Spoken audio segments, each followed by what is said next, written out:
YMCA, that's who we are. We're an all-out organisation, a member of NYCI, and also a member of the European Youth Forum.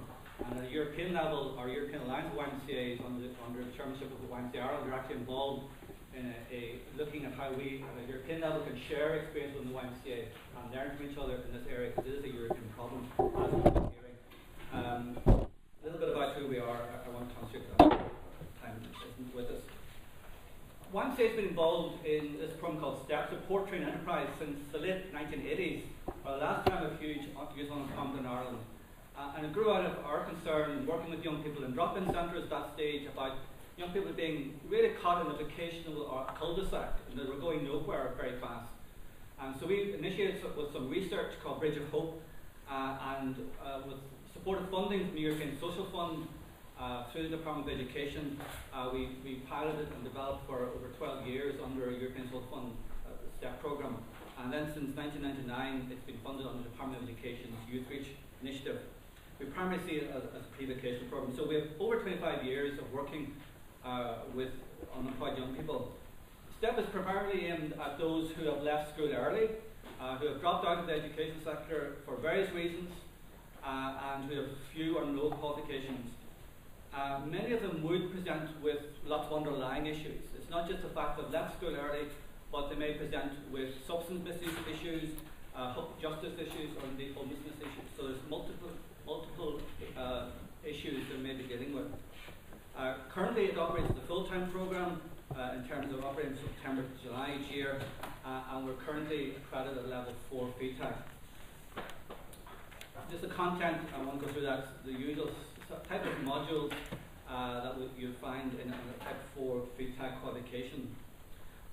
I just want to talk about the methodologies. I think this is what makes, the youth sector something very unique to bring to this whole area, because we very much believe in creating what we call non-formal learning opportunities for young people. As I said earlier, many of the young people we're dealing with have had a negative experience of the formal education system. They've been turned off learning. Learning isn't fun, isn't relevant, isn't salient. And our first job is really try to reintroduce them that learning can be fun and learning can be salient. We do a lot of emphasis on what we call experiential and reflective learning. It's not learning, it's learning by doing, it's learning by discussion, it's learning by taking risks. And this idea of developing a culture of learning to learn, and we lay a lot of emphasis on that through the whole programme. In the very earliest days in STEP, we put a particular emphasis as well on ICT, and integrating ICT into the curriculum of STEP. And at the time, way back in the 1980s, those of you remember, computers were something that the elite used, let's say. And certainly our young people at that stage had never seen a computer, never used them. And that ICT element has continued to be a really strong component over the years. And currently we're involved in lots of digital media projects and digital media learning with our young people in creative ways. And I said we've used accredited training through FETAC and also through the European Computer Driving License. Some of the outcomes for young people are roughly 66% of those young people who complete the programme go on into full-time education or employment. Almost all leave with a sense of where they're going, and that's what marks them out from where they started. And they come into the programme often with no real sense. They may have experimented with low-level jobs and no real sense of where they're going. At the end of the STEP programme, they have a sense of where they're going. That to us is really important. We believe in soft skill development of young people. It's not just about the IT skills or hard skills, it's also about how they view themselves and how they are ready to enter a labour market which requires a lot of soft skills around decision making, around teamworking, around communication, around problem solving. And these are the skills we think in the youth sector we're very strong at. And I'm sure hopefully in our discussion later on you can begin to unpack that. Measuring it has been a challenge. I'll be honest.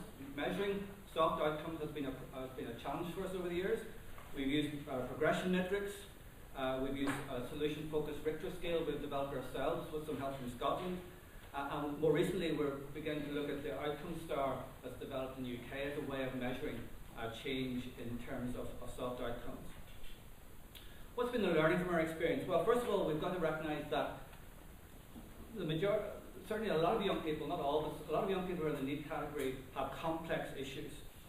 And those issues need to be dealt with before they can really get back into the labour market. Let's not fool ourselves. They may come with multiple problems, generational problems, and trying to fix, there's no quick fix solution to those issues. Providing holistic support is really important, and that both in-house but also being able to access other community facilities and resources. And again, that's something in the youth sector I think is a real strength. We're locally based, we know who's around, we have our contacts and networks, and we're able to make take full advantage of those opportunities for our young people. And as I said, this thing of really focusing in on, we've got to excite young people about learning. And unashamedly say that, and that's something we as an organisation feel very strongly, and something we bring to this debate, that we've got to create fun learning opportunities for young people, because in those situations they will thrive.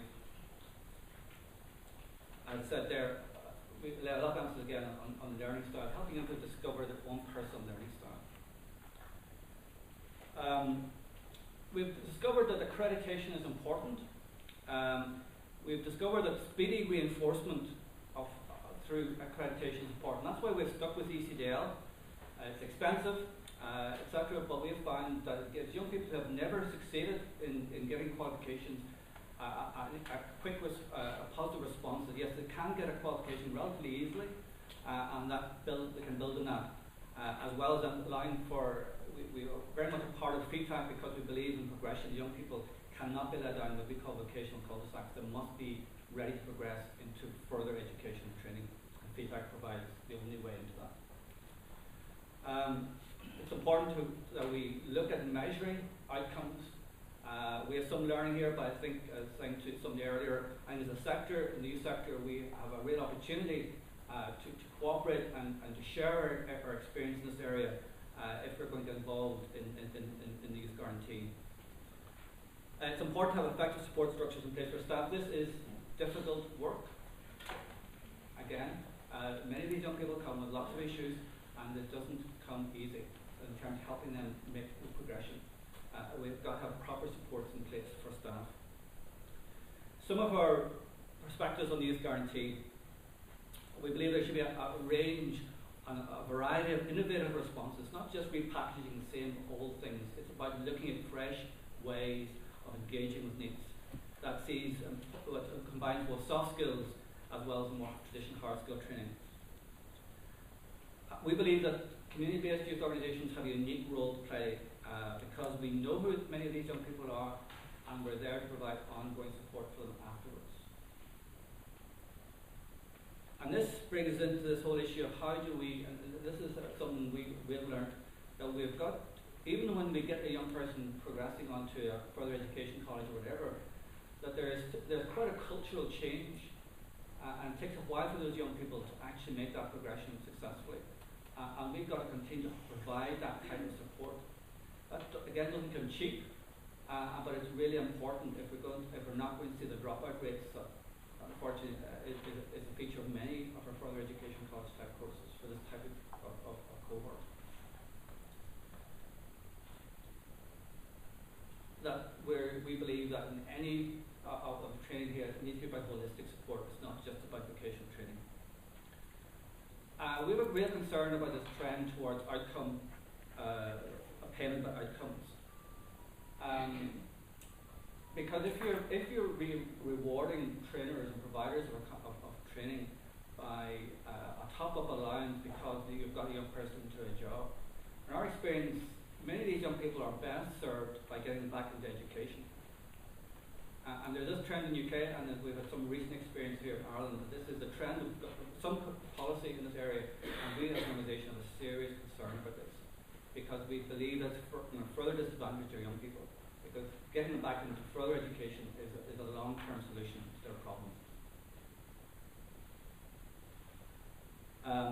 Again, important of literacy and numeracy and other special education needs.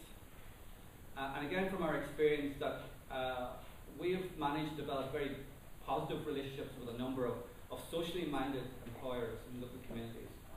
And we've worked with them over many years who understand. And that's important because not every employer is sensitive or aware of the needs, and yet we find that in developing, there's an education process that we learn about the workplace, the reality of the commercial workplace, but they also learn something about from us, and that partnership, employer partnership, is really important in our experience.